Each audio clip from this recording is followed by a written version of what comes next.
ici en Eretz Israël, l'exil peut être plus ressenti encore, puisque ce n'est pas une situation naturelle. Donc le fait qu'il y ait un gouvernement en substitution de la royauté, si je l'accepte comme tel, comme une étape, on va dire, légitime, alors c'est évidemment un pas en arrière par rapport à l'idée de base de la Torah et des mitzvot, pour laquelle n'existe que la royauté de Dieu.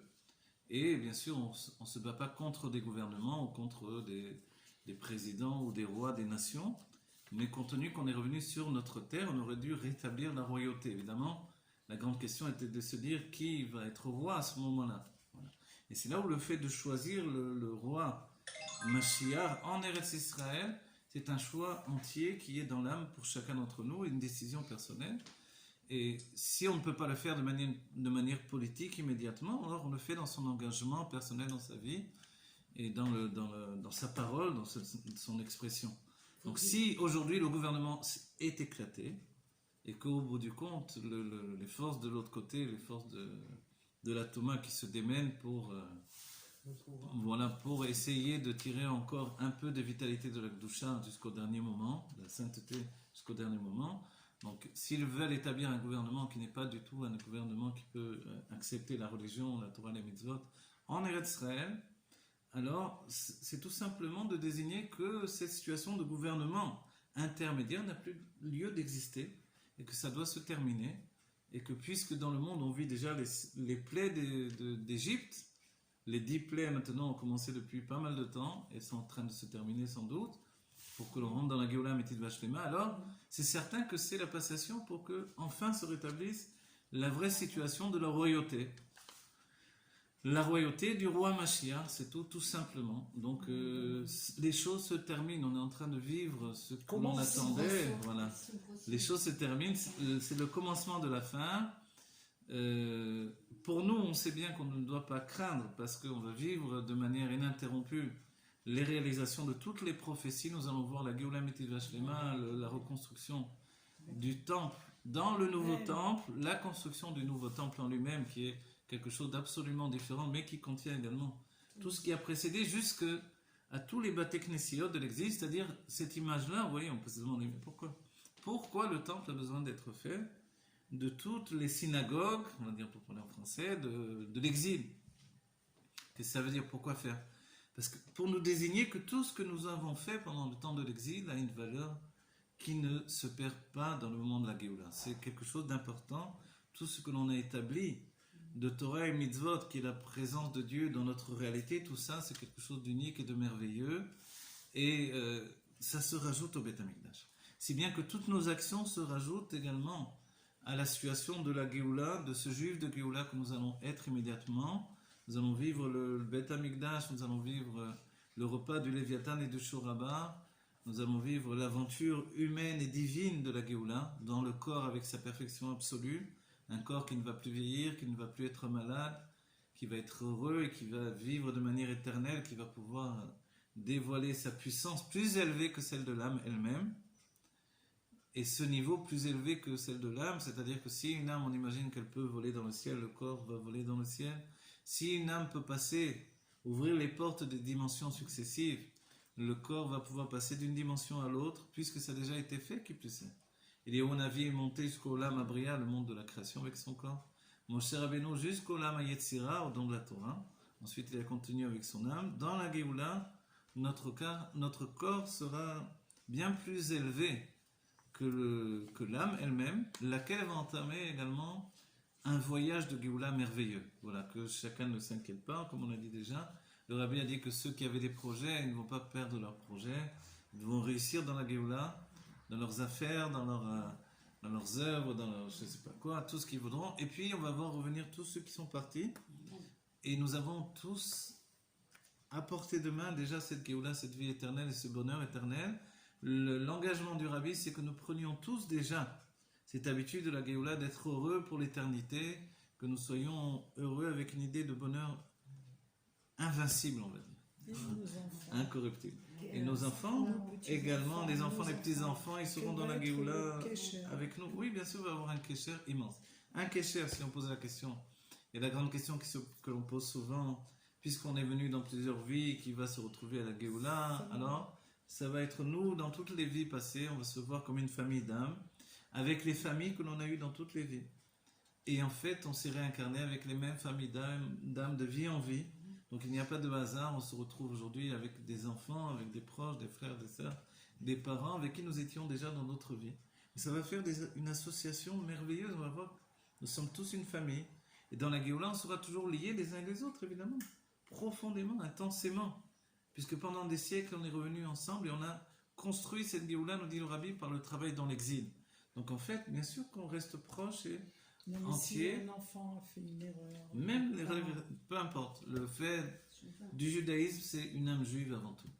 Que l'âme juive soit également, même dans une situation enfermée dans le corps d'un non-juif, qu'elle soit dans la situation d'un juif qui se rebelle contre Dieu, qu'elle soit dans un juif qui est religieux mais qui est enfermé dans sa religion. Dans toutes les situations, on a tous droit à la Géoula. La Géoula, elle est pour tous. Aucun juif ne sera en dehors de la Géoula. Donc, l'aventure humaine, c'est le plus important. L'aventure humaine, c'est de devenir un homme. Les chassidim ont toujours dit, sois d'abord un mensch, et après tu seras un chassid. Sois un homme. Un homme, c'est le projet divin. Un homme, c'est un homme de bien, un homme qui grandit, qui se transforme par son intellect, qui devient un homme meilleur. Et c'est ça notre travail. Voilà.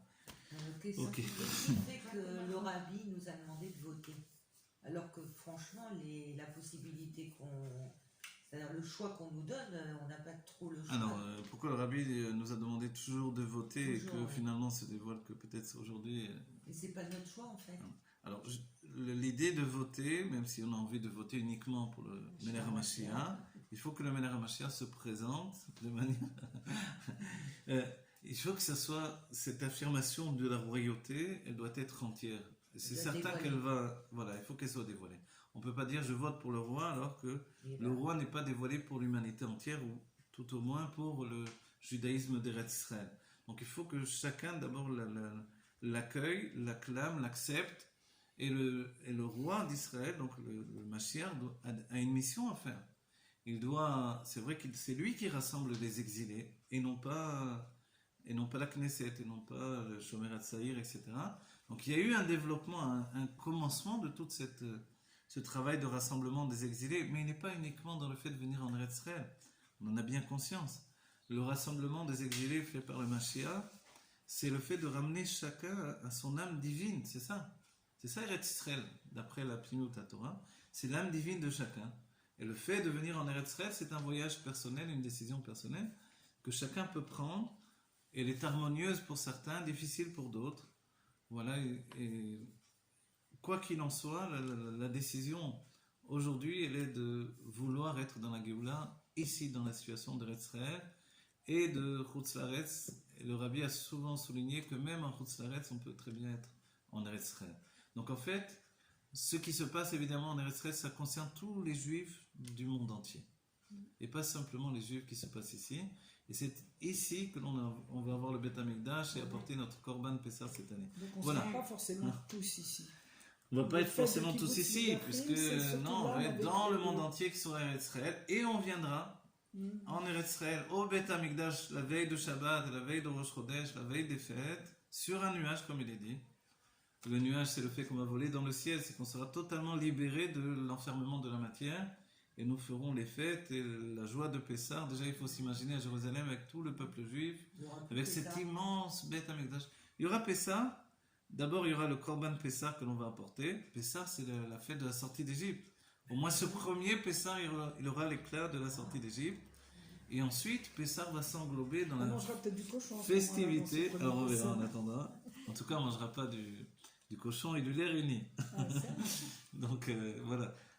On le mangera du cochon peut-être au moins une fois pour faire ce travail, puisque Chazir Lachon Narzor, mais c'est aussi une image que même Esav lui-même va faire tchouva, il revient à son judaïsme puisqu'il était juif au départ et puis il est Yehudi Moumar, alors il revient un juif qui est renégat. Ça va faire beaucoup de monde. Il y a les Bnei Moshe également, ceux qui ont été créés par la parole de Dieu qui vont venir. Il y a toutes les tribus les 10 tribus qui vont revenir également. Et il y a également tous nos Gilgulim. C'est pour ça qu'on a besoin du monde entier pour caser tout ce monde-là. Et la terre sera une terre, un immense jardin, on verra d'un bout du monde à l'autre. Et on sera dans le bien absolu, on sera dans un monde de bien, de bonheur, il n'y aura plus de mal, on aura Ça fait peur. une projection. Mais non, je vous dis que des Non, machines, non, pourquoi ça vous ce fait qui fait peur? peur, c'est maintenant. Ah oui, maintenant ça fait Franchement, peur. ça me fait peur. Non, mais moi, Ce c'est- qui fait moi, peur, je c'est dis bien, aujourd'hui, c'est la mort, la moi, maladie, bien c'est les sûr. choses. Mais quand je pense à nos petits-enfants... Mais vos comment- petits-enfants, ils Non, sont mais dans la gueule là. comment ce passage va se faire dans leur Il va se cerveau, faire de quand on manière harmonieuse. N'oubliez pas que Surtout ceux qui n'ont pas le rabbi a d'études répondu. de Torah, Le ils rabbi sont a pas- répondu à cette question-là. On vit avec une lettre du cerveau qui est en action, le Aleph. Dès que se rajoute le bête, on a des possibilités de connexion entre l'âme divine et le cerveau d'un niveau qui est infiniment plus merveilleuse. Et guillemets, etc., etc. Quand on va utiliser pleinement son cerveau, tous les enfants, les petits-enfants, etc., tout le monde, alors ça va être une autre aventure humaine et divine qui va se passer. C'est complètement autre Voilà. chose. qui va Et se ça, passer. ce bonheur, il ne faut pas avoir peur de la Géoula, parce que c'est le bien c'est le top. absolu. Comme que Dieu préserve, on ne doit pas avoir peur d'une âme qui a quitté ce monde Non, matériel. ma sœur, elle est Dans la vraiment- Géoula, on va vivre un bonheur absolu. Et ce bonheur absolu, c'est un bonheur de l'âme et un bonheur du corps, dans tous les bienfaits du corps. En fait, tout ce qu'on est en train de vivre actuellement, tout ce que l'humanité est en train de vivre, c'est un avant-goût. C'est un prélude à la C'est Géoula. de voir, comme nous demande le rabbi, de voir le bien en tout, parce que tout est bien. Et tout est une indication pour nous montrer que, en fait, tout ce voile est en train de partir. Exactement. Et c'est juste merveilleux, quoi. Ça nous donne. Le voile est en train de Alors, disparaître, voilà. et tout Ça ce donne qui était beaucoup, notre beaucoup réalité, d'espoir. qui était dur comme fer, et l'idée même que rien ne pouvait changer, Ouais. est en train de voler en éclats. C'est Voilà. magnifique. Donc, comme au Moyen-Âge, où ils attendaient tout à coup que tout va changer, etc., et qu'il y a Ouais. eu un affolement général dans l'humanité et même dans le judaïsme, aujourd'hui, confronté à ce moment de Géoula dont on a tant parlé, voilà qu'on voit que le monde entier est pris dans une panique et que finalement le monde entier devient tout petit. Ben, C'est un monde qui finalement, s'enferme, qui se recroqueville sur lui-même et finalement, chacun je a trouve peur que de la même les peur. gens- Les gens ont beaucoup retrouvé Voilà. Et se l'espoir. dévoile un engagement humain et un C'est dévoilement. magnifique. L'humanité est en train de rejaillir au sein même de l'humanité parce que C'est confronté, comme on dit pour nous, à Yom Kippour, c'est à la vie et à la mort. À ce moment-là, tu dévoiles le meilleur de toi-même. Voilà. Tous ces pays qui ne vivaient pas forcément en guerre, qui ne vivaient pas forcément en situation de pression constante, qui étaient dans l'opulence, comme l'Italie par exemple, un lieu de bien-être absolu, de manger bien, vivre bien, s'amuser, etc. Faire tout ce que l'on peut faire en Italie, et tout à coup, voilà. Et la Chine, l'endroit du communisme et du travail, tout vole en éclats, tout ce qui était une réalité absolue, une loi sans retour, devient tout à coup quelque chose de très futile, confronté à l'idée de quitter ce monde d'habitation. Et finalement, les hommes commencent à donner l'espoir, la foi dans la vie, qui est la foi en Dieu, en fait. Donc il est évident que tout ça, c'est pour la Géoula Métivach Lema qui va se réaliser immédiatement. On se Donc, réhumanise. Terefum Yad Mamash. Est-ce Se qu'on réhumanise.